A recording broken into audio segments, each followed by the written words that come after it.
Olá, tudo bem? Para essa questão aqui eu fiz os dois desenhos.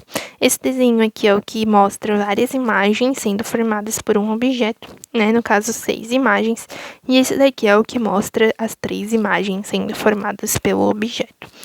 Então, tem uma dicasinha, assim, para essas questões que elas parecem ser de interpretação, né?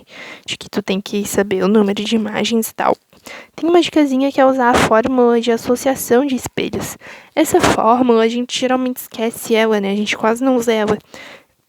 Porque a gente acaba usando ela mais nas questões que deixa bem explícito, assim, que é a associação de espelhos. A gente quer saber o número de imagens formadas por um objeto em tal e tal espelho. Mas nessas questões, assim, que parece de interpretação, a gente acaba esquecendo dela.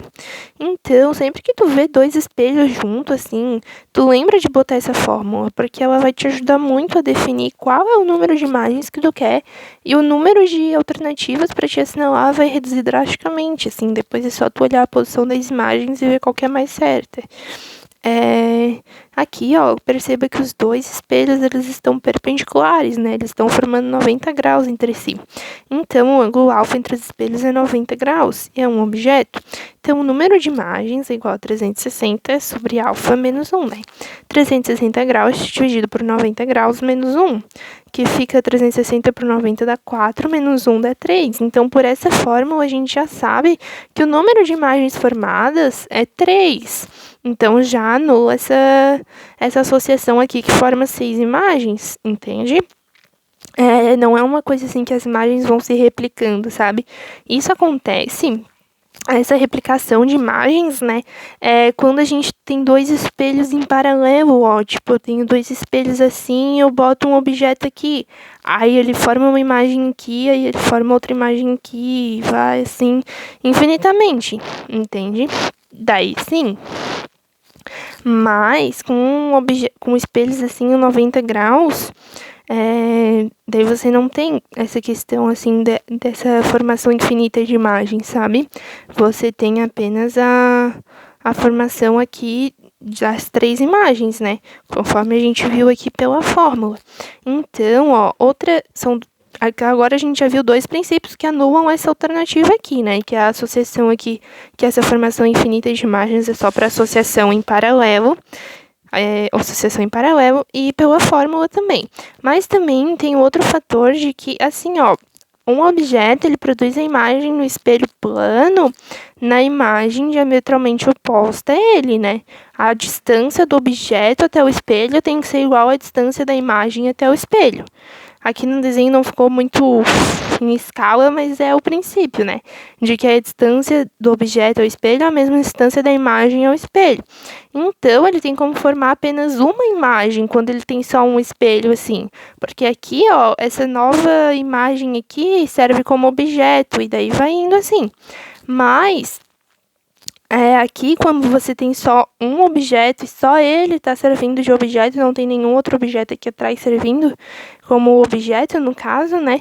Então, você tem a formação de uma única imagem, que é pelo prolongamento do raio, né?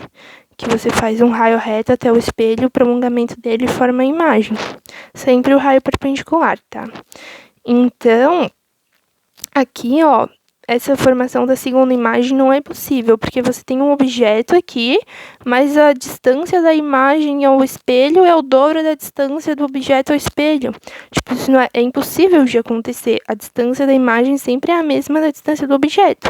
Se eu tenho só um objeto em um espelho, ele vai formar apenas uma imagem. Por exemplo, quando você vai na frente de um espelho, você não fica vendo 2 de você, entende? Você vê só uma, porque o espelho plano produz só uma imagem. Aqui, ó, nessa intersecção aqui dos espelhos, a gente também faz uma reta e daí forma aqui na mesma distância, ó, a distância da imagem ao espelho é a mesma distância do objeto ao espelho. Não tem como a distância da imagem produzida ser o dobro da distância do objeto ao espelho, entende? Se eu tenho um objeto, um espelho aqui para refletir, então eu formo só uma imagem. Aqui é a mesma coisa, ó. A distância do objeto ao espelho tem que ser igual à distância da imagem ao espelho. Não tem como eu formar uma segunda imagem a partir desse objeto.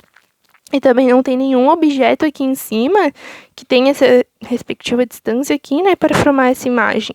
Como eu tenho só um objeto, eu consigo formar só essas 3 imagens, que são as imagens que têm a mesma distância aqui, né, do objeto ao espelho e da imagem ao espelho, que obedece o princípio do espelho plano. Por isso que é essa daqui, ó, porque tem as 3 imagens que têm as distâncias certinhas, né, e elas obedecem aos princípios do espelho, tá bom? Essas daqui sempre toma muito cuidado, analisa para ver qual é o objeto. Aqui eu tenho só um objeto formando. Se eu tivesse um outro objeto aqui atrás, mesmo que o objeto seja virtual, não tem problema. Mas daí vai formar a imagem ali, entende? Mas sempre analisa essa distância aqui, ó. Tá bom?